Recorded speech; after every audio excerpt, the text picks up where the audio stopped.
Hey guys, welcome to the newest episode of Podbest. Today we're gonna talk about the newest film by British filmmaker Danny Boyle. It's one of those examples in which the romantic aspect is built with such tenderness that we find ourselves rooting intensely for the obvious, in fact, to come to pass.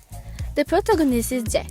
He makes Petal, a typical aspirant successful musician dealing with a job that doesn't make him happy and confronted by the indifference of the audience. His best friend and manager Ellie, Lily James, has encouraged him from an early age, intermittently trying to keep from getting discouraged every time someone shows little appreciation for his work.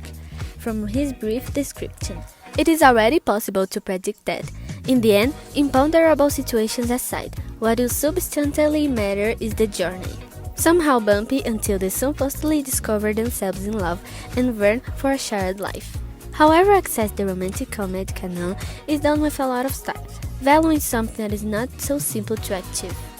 However, access to the romantic comedy canon is done with a lot of style, valuing something that is not so simple to achieve. Yes, because captivating the viewer, especially with a story of recognizable proportions, is not an easy task for Danny Boyle, who already showed a penchant for the wild romance in Who Wants to Be a Millionaire 2008 launches in Yesterday Again until sometimes beaten, sometimes wumpy terrain of celebrating romanticism that is liked out of fashion in contemporary times.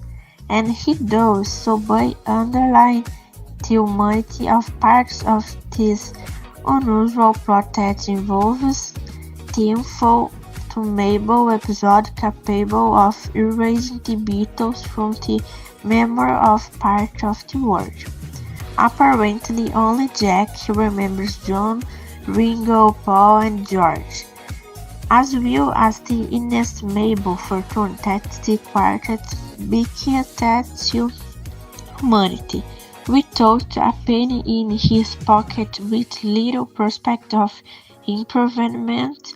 What would he do but take advantage of the remnants of knowledge he preserves to finally be someone in life? The director succeeded exactly by building paths that seem totally inevitable. There are a couple of elements in Yesterday that could be better used. One of them is the difficulty of being successful even with the legacy of the Beatles in hand. There are constant no's that prevent immediate extinction.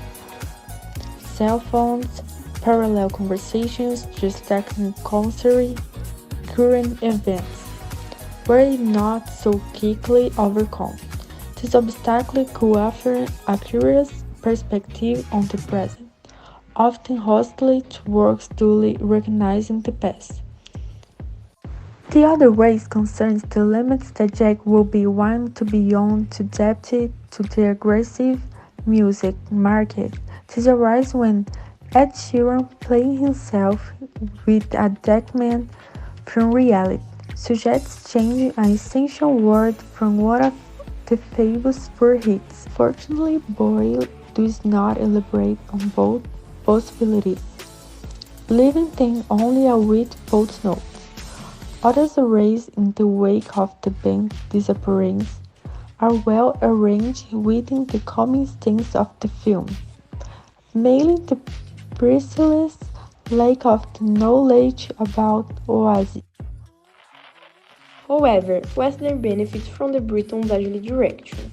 The way weightless the romantic moments, balancing loads of the idealization with notes that relate to reality. The cast is great, especially the couple played by Women's Petal and Lily James. The Pillar's love story. Ellie called nuance, and she contributed to virtual, dedicated, and determined on. Despite the shortcomings, Danny Boyle's feature film overflows with admiration for the Beatles. See the way it pays homage to group ostenting contribution. The presence of two people who appear as virtual, that true protagonist perfect role sets the tone for this adoration. The Business Woman, embodied by Kate McKinnon, whose exaggerated sincerity points to ruins of the entertainment industry, as well as the bizarre marketing. Meeting are elements opposed by simplicity for the descendants of Indians who aspires to be someone and the creative teacher personality do. This film is very interesting, but light explanatory. It's not perfect, but very convincing. The main actor manages to convey in a very good way emotions that the film convincing. The film shows the stress can be music industry, as well as re-exploring the acts of the character. Things that songs weren't his. He's the character really shows that like to be very stressed with situations of a superstar today. This was another episode of Podbest. Thanks for watching and wait for the next. Bye!